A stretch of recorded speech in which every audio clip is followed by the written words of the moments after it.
அறிந்த தலங்கள், அறியாத தகவல்கள்.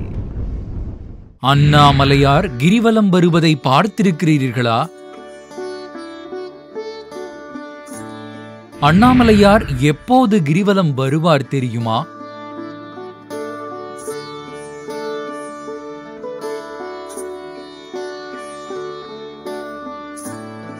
திருவண்ணாமலையின் 2 முக்கியமான விழாக்கள் என்னென்ன?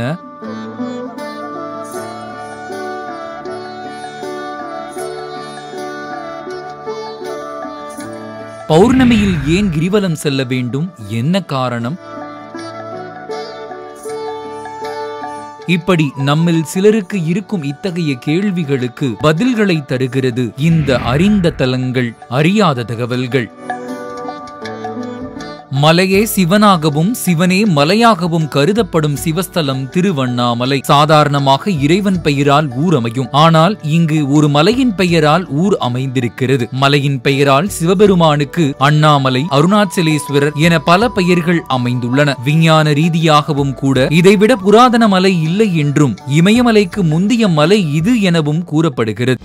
அண்ணாமலை என்னரசே, உண்ணாமூளை பொன்னரசே, தாயோடு நிற்பவரே, தாய்பாதியானவரே, அருணாச்சல ஈஸ்வரனே, ஆதி அந்த மாணவனே, வெம்பாவை மாணிக்கமே, உஞ்சோதி என்னெதிரே.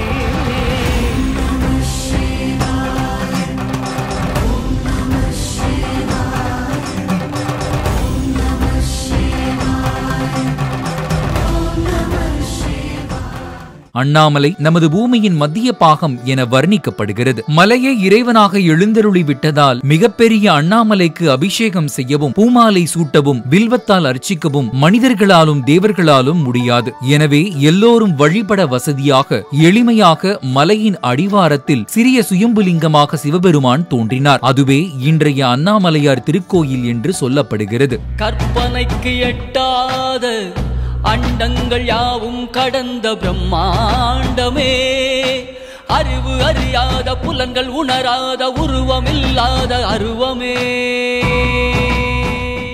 திருவண்ணாமலை அருணாச்சலேஸ்வரர் திருக்கோயிலில் கொண்டாடப்படும் முக்கியமான திருவிழாக்களில் முதன்மையான திருவிழா என்றால் திருக்கார்த்திகை தீப திருவிழாதான். அதனைத் தொடர்ந்து தை மாதம் வரும் பொங்கல் திருவிழாவின் போது நடைபெறும் திருவூடல் விழாவும் முக்கியமான விழாதான். இந்த 2 திருவிழாக்கள் முடிந்த பிறகு அண்ணாமலையார் கிரிவலம் வந்து பக்தர்களுக்கு காட்சியளிப்பது திருவண்ணாமலையில் நாம் காண வேண்டிய ஒன்று. திருக்கார்த்திகை தீப திருவிழா முடிந்தவுடன் அண்ணாமலையார் தனது குடும்பத்துடன் காட்சியளித்து கிரிவலம் வருவது தனிச்சிறப்பு. அதேபோல் காணும் பொங்கல் பிரிங்கி மகரிஷிக்கு காட்சியளிக்க தனியாக கிரிவலம் வருவது என்று 2 முறை கிரிவலம் வருவாராம். அண்ணாமலையார் தன் பக்தரான பிரிங்கி மகரிஷிக்கு காட்சியளிக்க தனிமையில் புறப்பட்டு சென்றதை அடுத்து பராசக்தி அம்மன் தனக்கு தெரியாமல் காட்சியளிக்க சென்ற அண்ணாமலையார் மீது ஊடல் கொண்டு, அதாவது கோபித்துக் கொண்டு திருக்கோவிலுக்கு சென்று விடுவாராம். இதற்கு திருவூடல் உற்சவம் என்று பெயர். கிரிவலம் சென்ற அண்ணாமலையாருக்கும் உண்ணாமுலை அம்மனுக்கும் வழிநெடுகிலும் பக்தர்கள் மண்டகப்படி செய்து வழிபடுவர். தொடர்ந்து அண்ணாமலையார் திருக்கோவிலுக்கு திரும்பியவுடன் மறு ஊடல் நடைபெறும்.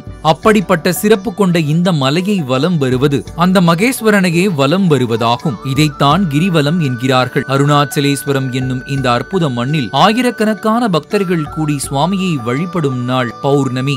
ஒவ்வொரு மாதமும் பௌர்ணமி நாளில் மலையை சுற்றி சுமார் 14 கிலோமீட்டர் பக்தர்கள் கிரிவலம் வந்து அண்ணாமலையானை வழிபடுவது வழக்கம். பௌர்ணமியில் கிரி பிரதட்சணம் செய்வதால் பிறவி எடுத்ததன் பயனை அடையலாம் என்கிறார்கள். ஆன்மீகத்தில் உடல் தூய்மையும் உள்ள தூய்மையும் முக்கியமானது. எண்ண ஓட்டங்களை ஒருமுகப்படுத்தினால் ஆற்றலுடன் விளங்கலாம். இதற்கு சந்திரனின் அனுகிரகம் தேவை. பௌர்ணமி அன்று சந்திரன் தனது 16 கலைகளுடன் பரிபூர்ணமாக பிரகாசிக்கும். அதனுடைய குளிர்ந்த கிரணங்கள் நம்மை சுற்றியுள்ள பிரதேசங்களை மட்டுமின்றி நமது தேகத்தையும் ஊடுருவும். அதனால் நம்முடைய உடம்பும் உள்ளமும் ஆன்மாவும் தூய்மையடையும்.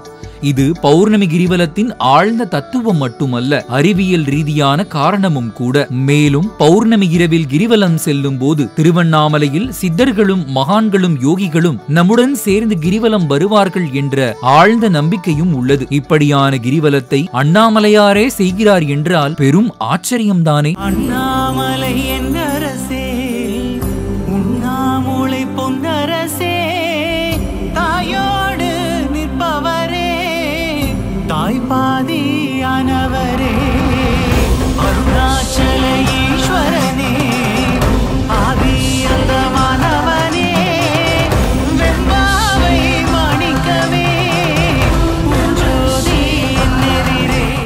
நேயர்களே, இந்த அறிந்த தலங்கள் அறியாத தகவல்கள் பகுதியில் அண்ணாமலையார் கிரிவலம் வரும் சிறப்பான விஷயத்தையும் கிரிவலம் குறித்தும் பௌர்ணமி கிரிவலத்தின் சிறப்பையும் நாம் தெரிந்து கொண்டோம். பௌர்ணமி நாளில் அண்ணாமலையை நாமும் வலம் வந்து ஆன்ம ஒளி பெறுவோம்.